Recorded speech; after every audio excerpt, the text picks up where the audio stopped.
Welcome to ABC Interactive English. Hello everyone, I'm Karen.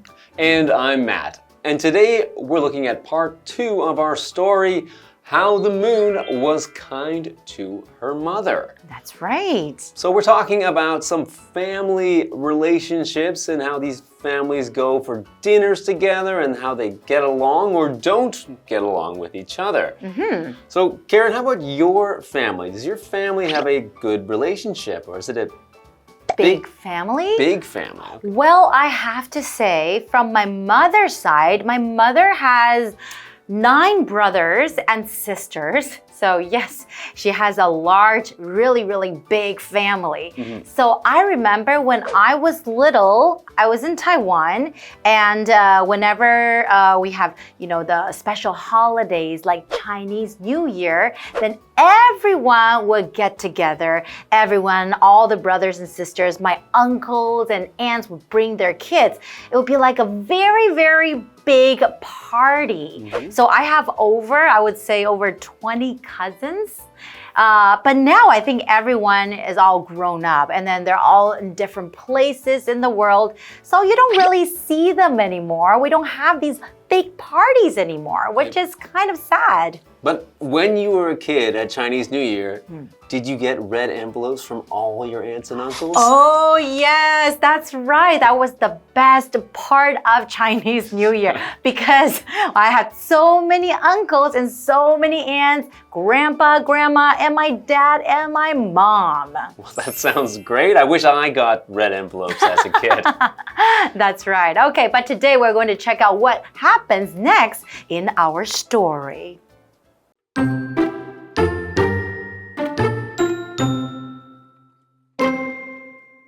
After supper, the sisters said goodbye to their relatives and went home. There, they found their mother waiting for them. She asked, "What did you bring me from the supper?" The son answered, "I brought you nothing. You weren't present at supper, so you weren't in my mind."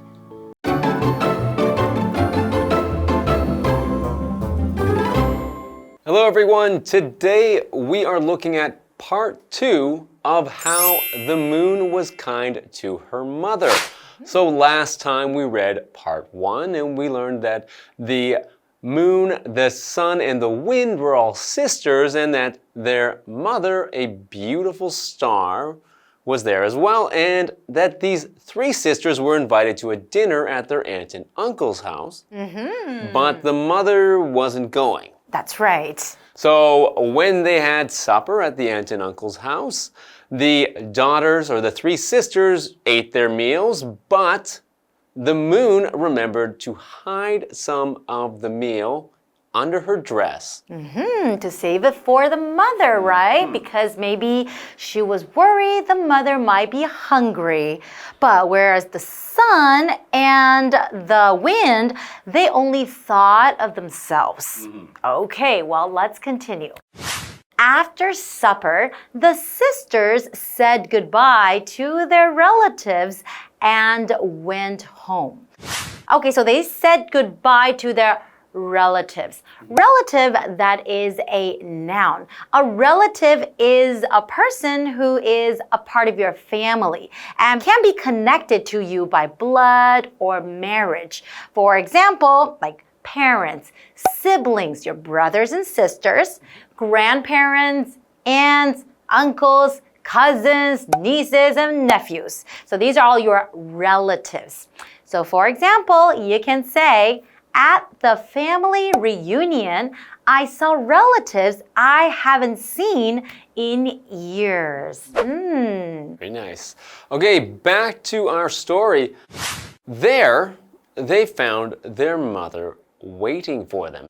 So back at their home, again, they found that their mother is there and she's waiting for them to come back. Okay, so we know that she wasn't busy doing something. She was basically just waiting for their return. She asked, "What did you bring me from the supper?" Okay, so I guess by asking this question, she was expecting them to bring her something from the supper. Right, that would be a I think I would be very worried if I returned home and my mom said, what did you bring me? And I'm like, try and think of something in my pockets. But in this case, the son answered, I brought you nothing. You weren't present at supper, so you weren't in my mind. Ouch! That kind of hurts, right? To say something like that to your mother, it doesn't seem like a very kind thing to say.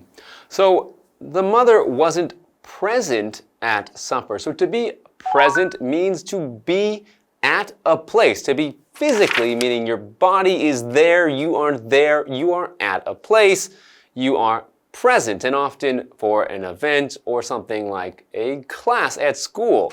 So when a teacher marks who's here at school, they can mark you present if you are there, or absent if you are not there. That's right. So they said that, you weren't present at supper. That means you were not there. So you weren't in my mind. So when you say you weren't in my mind, it's kind of like saying I wasn't thinking about you, right? Well, but I don't really remember the mother asking them to bring her something back from the supper. Do you remember the mother saying something like that? Well, you don't always need to ask for someone to do nice things for you. You should always be thinking of your mother and doing nice things for your mother, right, Karen? Well, I guess so. Yeah, without people asking, huh? Okay, I should really learn from the moon. How about let's take a quick break and we will come right back to learn what happens next.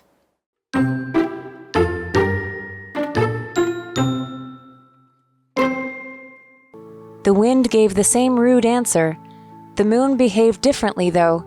The moon held out her slender hands. Then she said, "See, Mother, I brought you part of everything on my plate. I wanted to share it with you."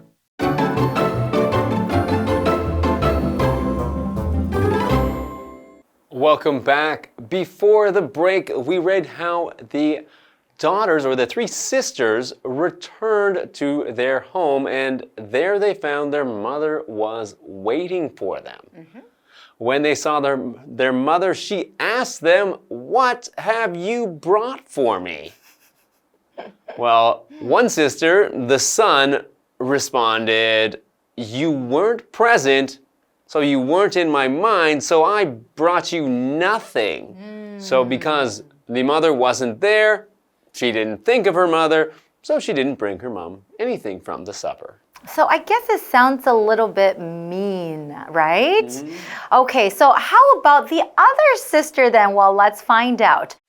The wind gave the same rude answer. Uh-oh. So what does it mean by rude? So rude is an adjective.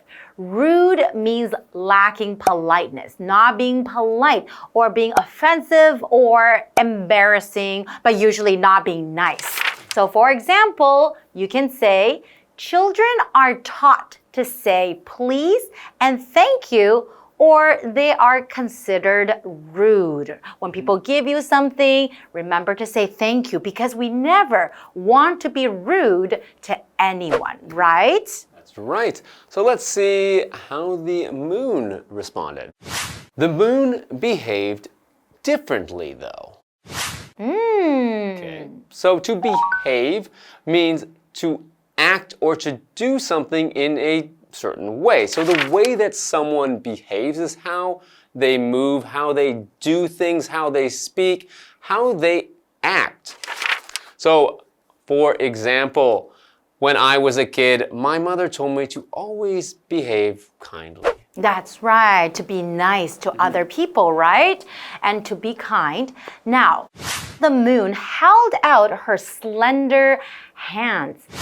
Okay, so the mother was asking if they brought her anything, and then the son said, "No, I didn't bring anything," and the wind also gave the rude answer, but the moon held out her slender hands. Okay, so holds out.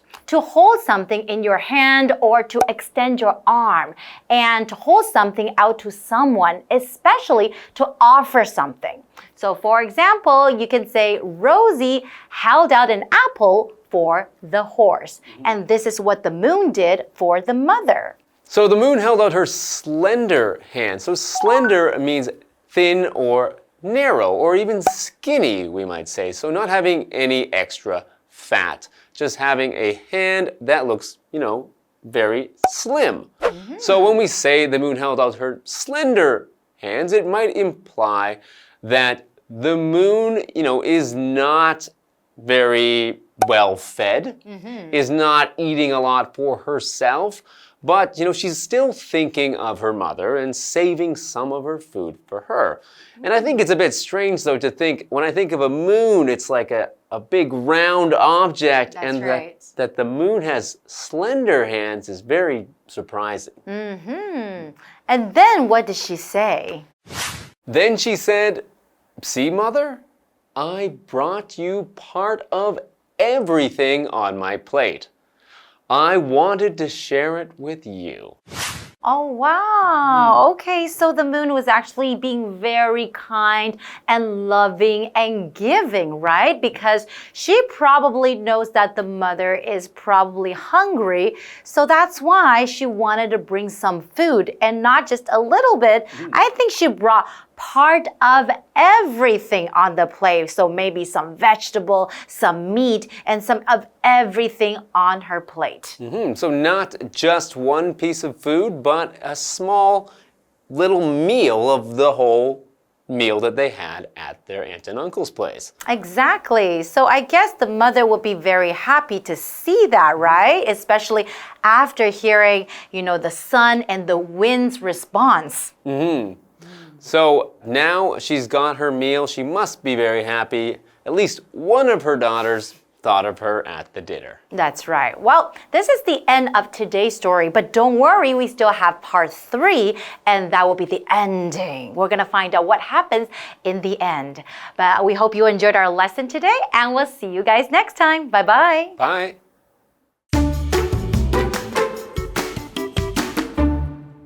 After supper, the sisters said goodbye to their relatives and went home. There, they found their mother waiting for them. She asked, "What did you bring me from the supper?" The son answered, "I brought you nothing. You weren't present at supper, so you weren't in my mind." The wind gave the same rude answer. The moon behaved differently, though. The moon held out her slender hands. Then she said, "See, Mother, I brought you part of everything on my plate. I wanted to share it with you."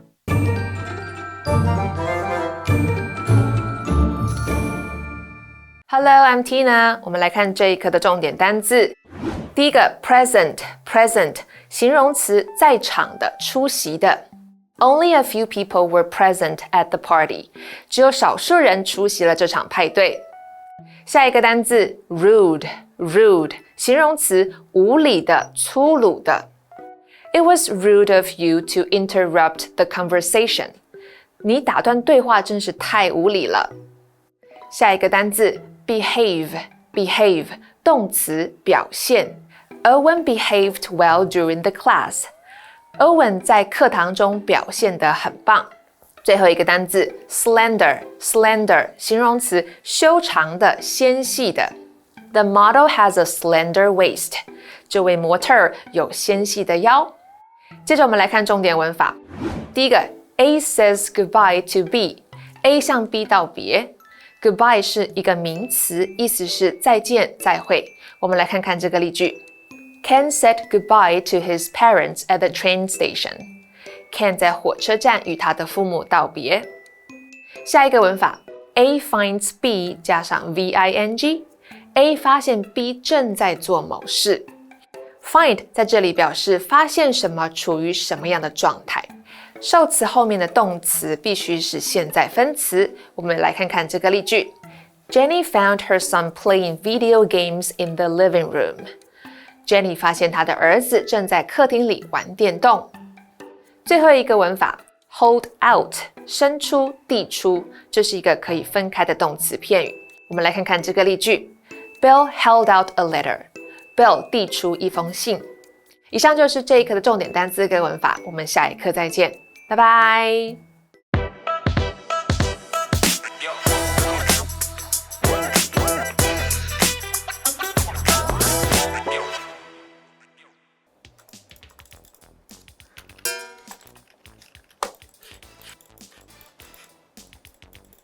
Yes, another win. I'm on a roll today.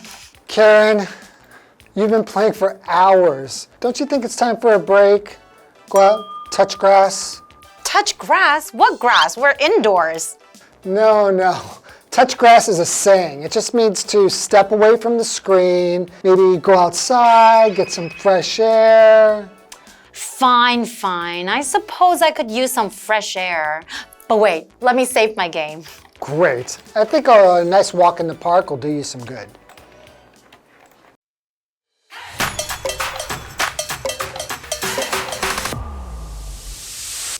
Hello everyone. Today's phrase is touch grass. And no, it doesn't literally mean to touch grass with your hands.